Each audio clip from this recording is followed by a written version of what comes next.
separated for over 10 years. I know it's more than that. A family member once looked at my mom and told her, "You're feeling so happy in your home. I'll make you know what it feels like to be outside the home." Unreconcilable differences came up back to back, and she left. Just this July, I decided to put it up into prayer, guys, specifically this 14 days fast. Surprisingly, I got a call from my dad.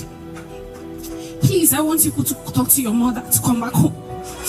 Long story short, I went home on Tuesday. My parents are back together. Last year was the darkest moment of my life. I lost everything, to the point I needed to beg for as little as 2,000 to survive for the day.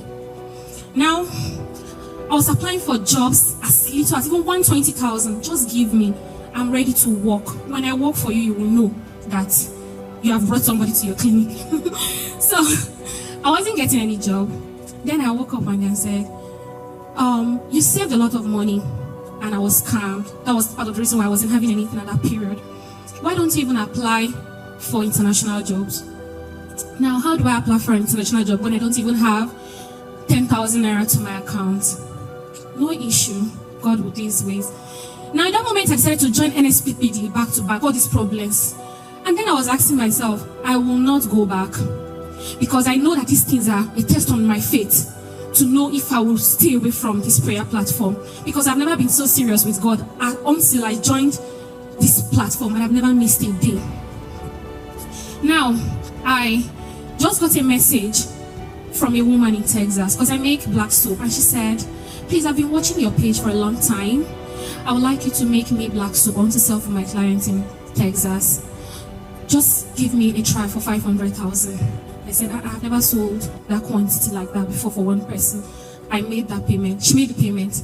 I was able to make my first application to the UK to submit my documents. Fast forward, the next time I was supposed to make my second payment for £50. The woman just sent me a message the next day. "Please, I need soap. The ones I got are finished. I need now 1.3 million. I said, "Okay, God, you're coming even before I need my money, because where will I see that money?" That's how I was able to pay. I wrote on my prayer booklet, I said, "My birthday is November 13. This exam I've been struggling for.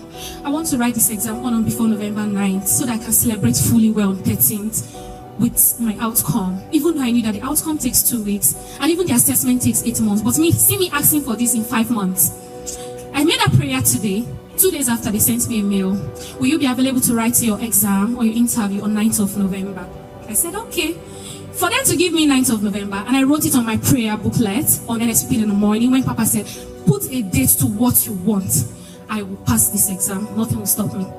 That's how I wrote my exam. It takes 2 weeks. I got my response 20 minutes after. Now, time to get a job. Another struggle. The devil wants to show you again. Fast forward. I came again. I need a benchmark of salary. I added 3,000 to 4,000 pounds higher.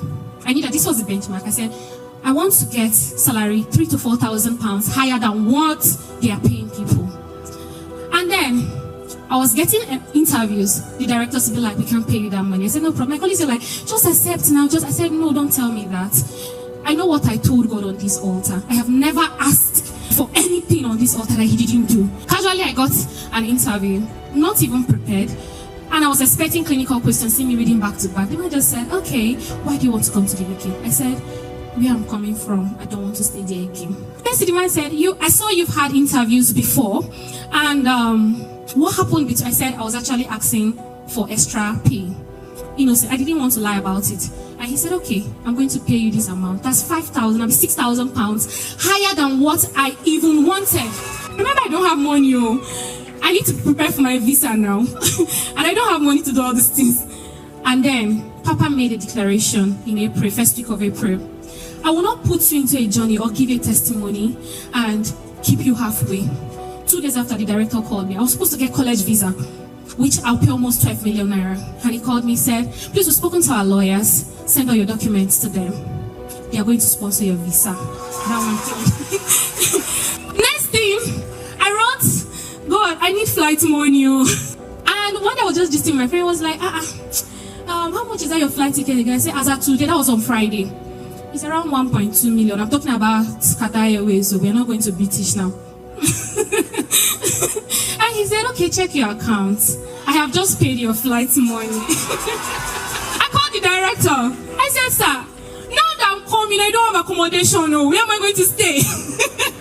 And the director said, we've made bookings for the first 1 month of your stay in the UK. And I've come to give God the glory that this is my last Sunday in Nigeria. I'll be leaving on Thursday. I want to thank you, Papa, for building my faith. Thank you for everything.